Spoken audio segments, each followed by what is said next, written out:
ഈ തെരഞ്ഞെടുപ്പ് കഴിയുമ്പോൾ ഇന്ത്യ സഖ്യം ഈ രാജ്യത്ത് അധികാരത്തിൽ വരും എന്ന് ഉറച്ചു വിശ്വസിക്കുന്ന ഒരാളാണ്.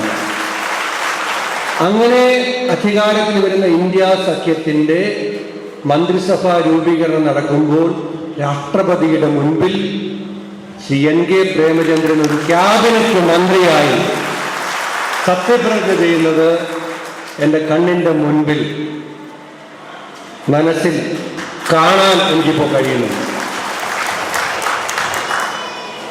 നരേന്ദ്രമോദിയും അദ്ദേഹത്തിൻ്റെ ആളുകളും ഒക്കെ അവർക്ക് മാത്രം 370,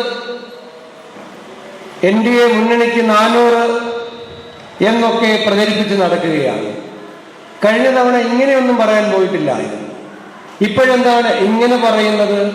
അതിൻ്റെ കാരണം നരേന്ദ്രമോദിക്കും അമിത്ഷായ്ക്കും ഏറ്റവും കുറഞ്ഞ് ഇവർക്ക് രണ്ടുപേർക്കെങ്കിലും അറിയാം, അവരുടെ കാലിൻ്റെ അടിയിലെ മണ്ണ് ചോർന്നുകൊണ്ടിരിക്കുകയാണ്.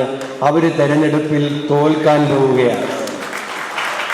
ഓടി നടന്ന സഖ്യകക്ഷികളെ ഉണ്ടാക്കുകയാണ്. ഇലക്ഷൻ 1 മാസത്തിന് മുമ്പ് നിതീഷ് കുമാറിനെ ഭയപ്പെടുത്തി മുന്നണിയിലേക്ക് കൊണ്ടുപോവുകയാണ്.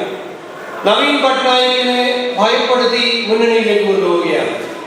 ഞാൻ ചോദിക്കട്ടെ, അവർക്ക് മാത്രം 370 സീറ്റ്, മുന്നണിക്ക് 400 സീറ്റ് കിട്ടുമെന്ന് ഉറപ്പുണ്ടെങ്കിൽ ഇങ്ങനെ പുതിയ കക്ഷികളെ ഉണ്ടാക്കാൻ വേണ്ടി ഓടി നടക്കേണ്ട കാര്യമുണ്ട്. കോൺഗ്രസിലെ നേതാക്കന്മാരെ കൊണ്ടുപോകാൻ ശ്രമിക്കുന്നു.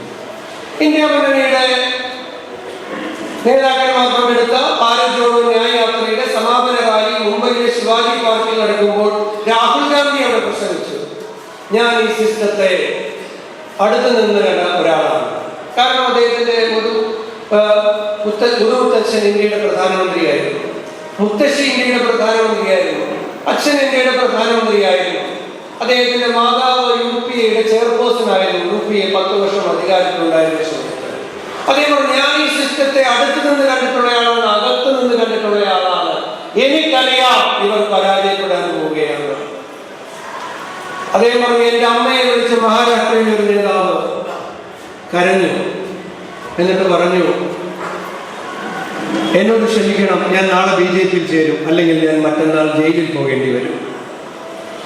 ഈ അശോക് ചവാൻ BJPയിൽ ചേരുന്ന വാർത്ത നിയമസഭ നടക്കുന്ന സമയത്ത് രമേശ് ചെന്നിത്തലയോട് ഞാനാണ് എൻ്റെ ഫോണിൽ വന്ന ഒരു വാർത്ത കണ്ടിട്ട് ഞാൻ അദ്ദേഹത്തിൻ്റെ അടുത്ത് പോയി പറഞ്ഞു, ഞങ്ങളുടെ നിയമസഭ നടന്നുകൊണ്ടിരിക്കുകയാണ്, അശോക് ചവാൻ പോയി. എനിക്ക് വിശ്വസിക്കാൻ പറ്റില്ല. കാരണം ഞാൻ തെലങ്കാന ഇലക്ഷൻ നടക്കുമ്പോൾ നാന്ദേഡ് എന്ന് പറഞ്ഞ സ്ഥലത്താണ് ഇദ്ദേഹത്തിൻ്റെ സ്ഥലം.